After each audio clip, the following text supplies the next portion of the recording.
Today, let's talk about how do you prepare an emergency fund when it comes to a job loss or salary deduction or change of job, and you need to find a new job. For long term, you need an emergency fund.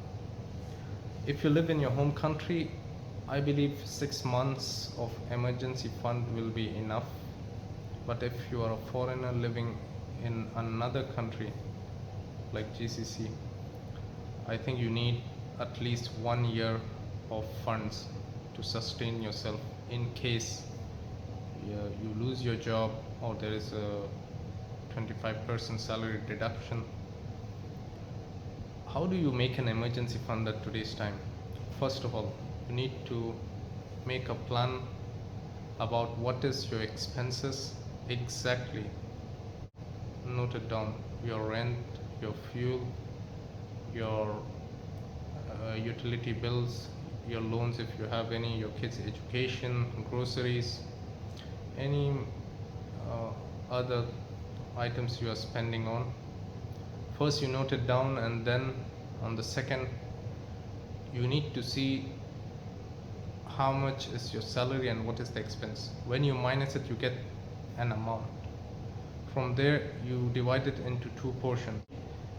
You see that there is 80% of your expenses gone, you have 20%. Now you need to save a percentage, a fixed percentage. You take a fixed percentage and deposit or separate it on another account, which account you won't be using, you won't be withdrawing any amount from it unless there is a certain emergency. When it comes to emergency fund, this one will support you during your job loss.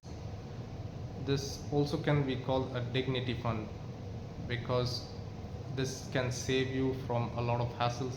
If you lose your job and you have little bit of savings and you don't have an emergency fund, you need to go to your friends or family to ask for big expenses. So I believe you can always try and save at least 10%. I think saving money is good, but having such funds are a different blessing, because you don't need to go and ask anyone for any money when a scenario as such arises. So do comment and let me know how do you plan to build an emergency fund.